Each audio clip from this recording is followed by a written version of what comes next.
Welcome to Scripture for the Soul.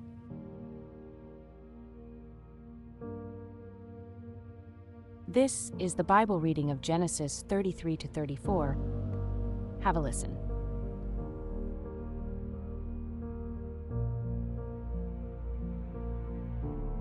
Jacob and Esau meet.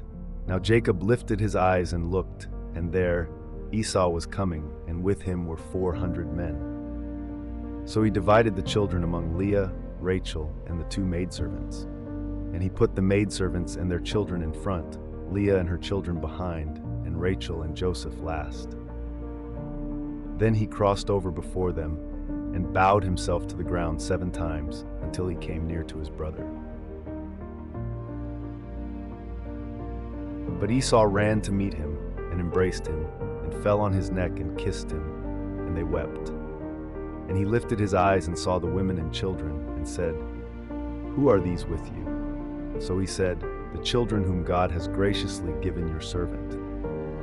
Then the maidservants came near, they and their children, and bowed down.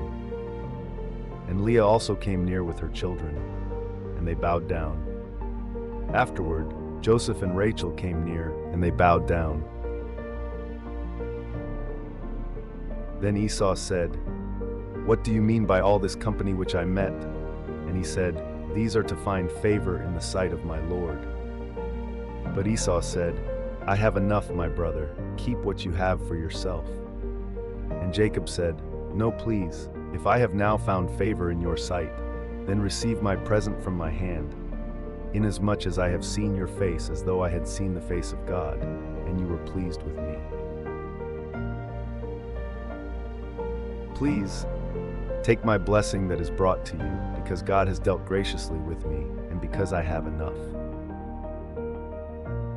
So he urged him, and he took it. Then Esau said, "Let us take our journey.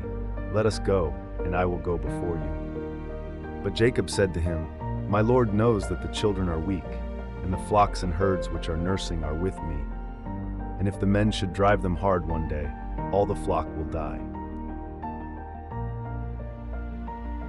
Please let my Lord go on ahead before his servant. I will lead on slowly at a pace which the livestock that go before me and the children are able to endure, until I come to my Lord in Seir." And Esau said, "Now let me leave with you some of the people who are with me." But he said, "What need is there? Let me find favor in the sight of my Lord." So Esau returned that day on his way to Seir. And Jacob journeyed to Succoth, built himself a house, and made booths for his livestock. Therefore, the name of the place is called Succoth. Jacob comes to Canaan. Then Jacob came safely to the city of Shechem, which is in the land of Canaan, when he came from Paddan Aram, and he pitched his tent before the city. And he bought the parcel of land where he had pitched his tent from the children of Hamor, Shechem's father, for 100 pieces of money. Then he erected an altar there, and called it El Elohe Israel. Chapter 34, the Dinah incident.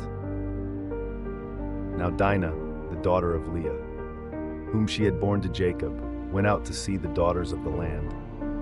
And when Shechem, the son of Hamor the Hivite, prince of the country, saw her, he took her and lay with her, and violated her. His soul was strongly attracted to Dinah, the daughter of Jacob, and he loved the young woman, and spoke kindly to the young woman. So Shechem spoke to his father Hamor, saying, "Get me this young woman as a wife." And Jacob heard that he had defiled Dinah, his daughter.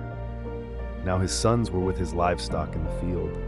So Jacob held his peace until they came. Then Hamor, the father of Shechem, went out to Jacob to speak with him. And the sons of Jacob came in from the field when they heard it.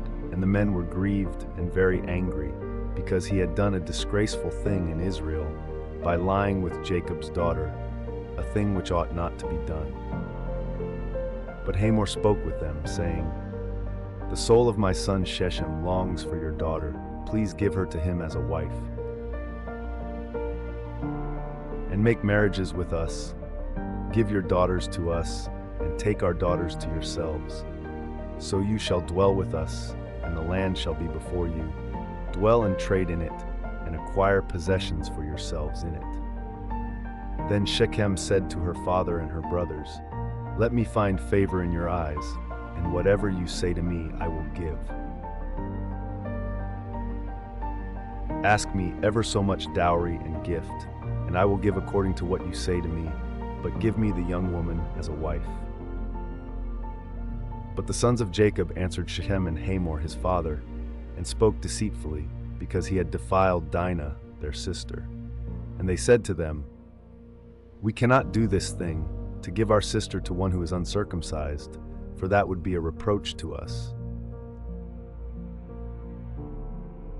But on this condition we will consent to you, if you will become as we are.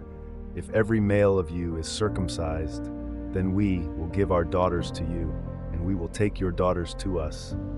We will dwell with you, and we will become one people.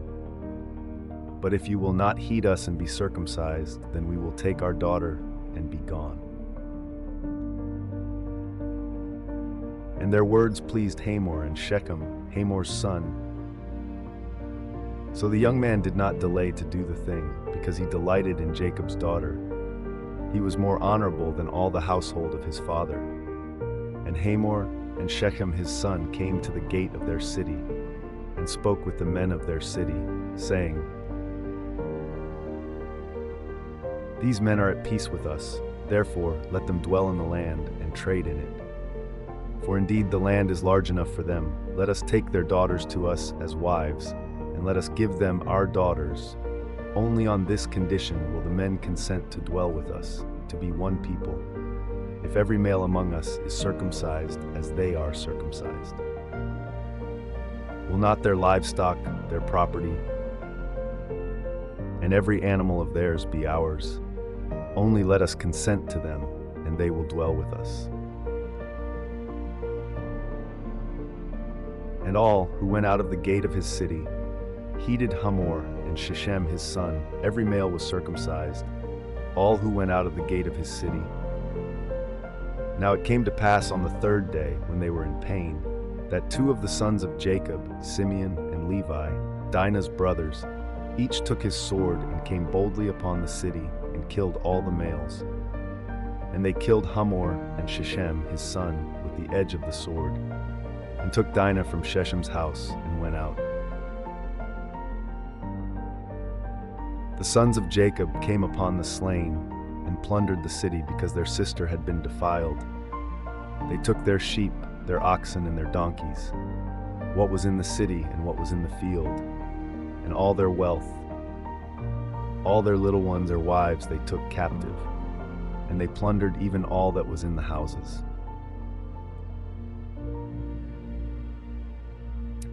Then Jacob said to Simeon and Levi, "You have troubled me by making me obnoxious among the inhabitants of the land, among the Canaanites and the Perizzites. And since I am few in number, they will gather themselves together against me and kill me. I shall be destroyed, my household and I." But they said, "Should he treat our sister like a harlot?"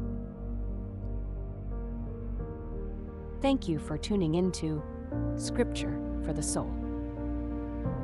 Don't forget to like and subscribe for more readings.